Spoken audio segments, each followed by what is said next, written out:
अस्सलाम वालेकुम।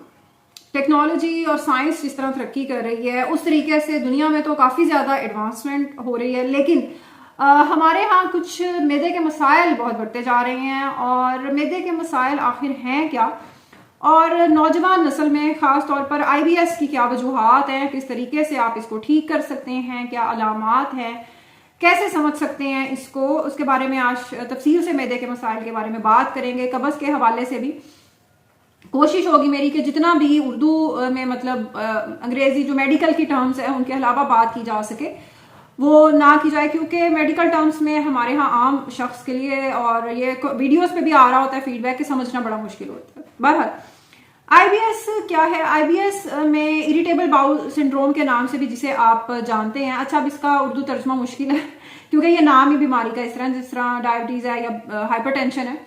तो बहरहाल इसमें मसला क्या है कि आपकी सेंसिटिविटी बढ़ जाती है, और यकीन करेंगे यंग जनरेशन में नौजवान जो पेशेंट्स होते हैं उनमें बहुत ज़्यादा मैं देखती हूँ, लड़कियों में भी, बच्चियों में भी और लड़कों में भी देखती हूँ। तो मसला ये है कि स्ट्रेस बहुत ज़्यादा यंग जनरेशन ने पढ़ाई के हवाले से, किसी भी रिलेशनशिप्स के हवाले से, माँ बाप के साथ ताल्लुकात और बाकी चीज़ों के हवाले से स्ट्रेस बहुत बढ़ गया। अब इसमें जो सेरोटोनिन है उसका बड़ा रोल है, जो आंतों के जरिए आना है। ये भी एक हार्मोन है जो आपके अंदर, आप समझ लें कि खुशी या एक वेल बीइंग की सेंस क्रिएट करता है कि सब कुछ ठीक ठीक चल रहा है। और जब आपका ये स्ट्रेस लेवल बढ़ता है, इसकी प्रोडक्शन, इसके बनने पर असर पड़ता है, तो आपका सारा जो बाउल का, जो आंतों का निज़ाम है खुराक को हजम करने का, उस पर अफेक्ट होता है। जैसे जैसे जिस तरीके से पहले जमाने में कहा जाता था कि परेशानी का मैदे के साथ बड़ा ताल्लुक है, तो आप समझ लें कि IBS उसी की ही एक फॉर्म है, और आपकी सेंसिटिविटी कुछ चीज़ों के हवाले से बहुत ज़्यादा बढ़ जाती है।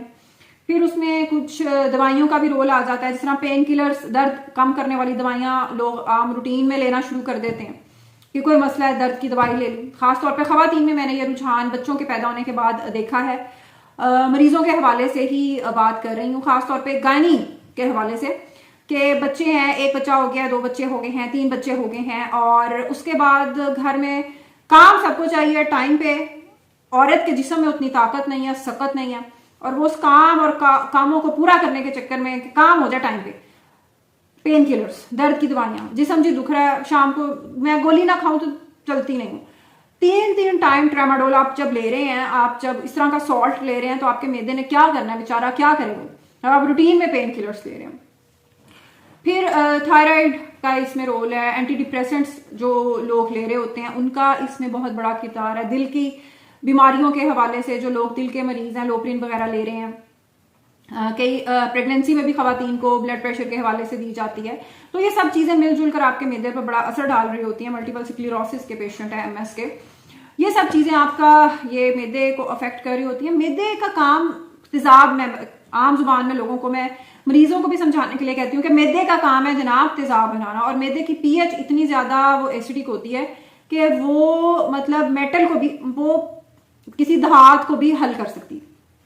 लेकिन प्रॉब्लम तब होता है जो जलन या साड़ जब पड़ा होता है। वो क्यों पड़ा होता है कि वो तेजाबियत आपकी पीछे, जो ये आपकी खुराक की नाली है, वो मैदे की तेजाब के लिए नहीं बनाई गई। मैदा तो बनाया गया तेजाब रखने के लिए, इस गैस्ट्रिक जूस जिसे आप जानते हैं, लेकिन जब वो पीछे को आना शुरू हो जाता है, जब आपके पट्टे मैदे के किसी भी वजह से खुराक आपकी उस तरीके से हजम नहीं हो रही, आपकी आंतें हेल्दी नहीं है, उस तरीके से काम नहीं कर रही, तो पीछे को खुराक, वो जितने टाइम में उसको आगे जाना है वो जा नहीं रहा, वो आपकी तेजाबियत पीछे को आना शुरू हो जाती है।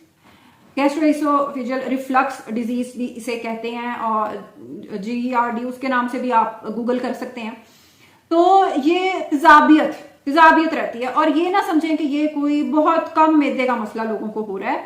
ये आप समझें कि जो नौजवान हैं उनमें कम से कम, और ये मैं अपने पास आने वाले मरीजों के डाटा के हवाले से नहीं, ये मैं रिसर्च के डाटा के हवाले से बात कर रही हूँ कि हर चौथा शख्स यंग जनरेशन में, यानी 30 से 35% लोग मैदे के मसाइल का रोजमर्रा की जिंदगी में सामना कर रहे होते हैं, जिनमें सबसे आम मसला है मैदे की तेजाबियत। फिर एक और बड़ी बेवकूफ़ी और एक गलत कॉन्सेप्ट पाया जाता है कि कब्ज़ जो आम पेशेंट से भी, डॉक्टर भी अगर कोई देख रहा है, मरीज से जरूर पूछें कि वो उसके जहन में कब्ज़ क्या चीज़ है, क्योंकि यहाँ पे अगर आप मेडिकली देखें तो हफ्ते में अगर आप 3 बार से कम जा रहे हैं वॉशरूम यूज करने, पखाना आपको 3 दिन से कम दफा आ रहा है और वो भी बड़ा हार्ड स्टूल, बड़ा सख्त किस्म का पखाना आ रहा है, आपको बहुत दुश्वारी पेश आ रही है, खुलकर नहीं आ रहा, तो इसको कब्ज कहते हैं। वरना ये चीज कि आप दिन में 2-2, 3-3 बार जा रहे हैं और खुलकर जी वो हाजत नहीं हो रही, खवातीन अक्सर मरीज ये कहती हैं, तो ये कब्ज नहीं है।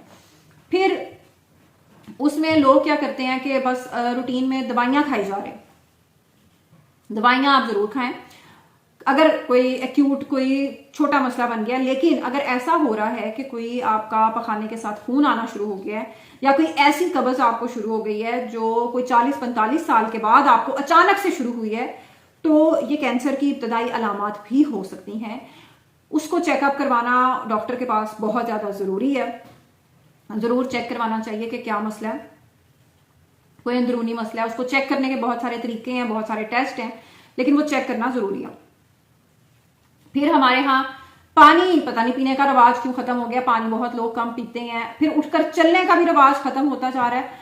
और इवन ये खवातीन के हवाले से मैं ये बात जरूर कहना चाहूंगी, हमारे यहाँ 40-45 साल की खवातीन, खासतौर पे जब घरों में बहुएं आ जाती हैं तो वो समझ लेती हैं, फिर किसी को शुगर हो गई है, किसी को ब्लड प्रेशर हो गया, वो कहती हैं अब हमने बिस्तर पे ही रहना है, हमने चलना नहीं है। फिर जब चलना नहीं है तो वजन तो बढ़ना है, फिर आपके गोडों गिट्टों के मसाइल होने हैं, फिर कब्ज के मसाइल भी होने हैं। तो बेहतर है बराहे मेहरबानी थोड़ा सा चलें फिरें। ज्यादातर मर्द हजरात तो कुछ ना कुछ चल रहे होते हैं काम करने के हवाले से। तो खवातीन में ये अजीब रुझान है कि घरों में तो जगह ही नहीं है जी वॉक करने की। मैं कहती हूँ कि इतनी थोड़ी सी जगह है जितनी इस कमरे में जगह है, क्लिनिक के कमरे में जगह है, इतनी जगह भी है ना, तो आप वॉक करें, आप घर में चल लें भाई वॉक के लिए। अब हमारे मुल्क में तो जगह महफूज खवातीन के लिए वैसे ही खत्म हो चुकी है, घर भी इवन महफूज नहीं है, तो घर में ही वॉक कर लें भाई। जो भी जगह आपको अवेलेबल है वॉक करें, चलें फिरें, ताकि खाना पीना आपका हजम हो। वरना फिर वो तेजाबियत तो फिर होती रहनी है। तो ये कुछ छोटी छोटी चीजें हैं जिनको देखकर, जिनको समझकर आप अपने आप को मैदे के मसाइल से बचा सकते हैं। पानी से पैदा होने वाली बीमारियां इसके अलावा हैं, इन्फेक्शंस इनके अलावा हैं, हमारे खाने पीने के मसाइल इसके अलावा हैं, और बहुत सारी चीजें जो मैदे को अफेक्ट करती हैं। लेकिन मैंने कोशिश की है कि आज 2 मेन चीजों, IBS और कॉन्स्टिपेशन, कब्ज के हवाले से कुछ जो गलत कॉन्सेप्ट पाए जाते हैं, और ये मैं मरीजों के हवाले से जो फीडबैक मिलता है उसी के हवाले से बात कर रही होती हूँ, ताकि ज्यादातर मरीजों को एक ही टाइम में उनके जो सवाल है उनके जवाब मिल जाए। तो आप अगर इस हवाले से आपके जहन में कोई सवाल हो तो जरूर कमेंट करें। अगले व्लॉग में मेडिकल के हवाले से जो व्लॉग बनाएंगे उसमें उसको भी आंसर करेंगे। अल्लाह हाफिज।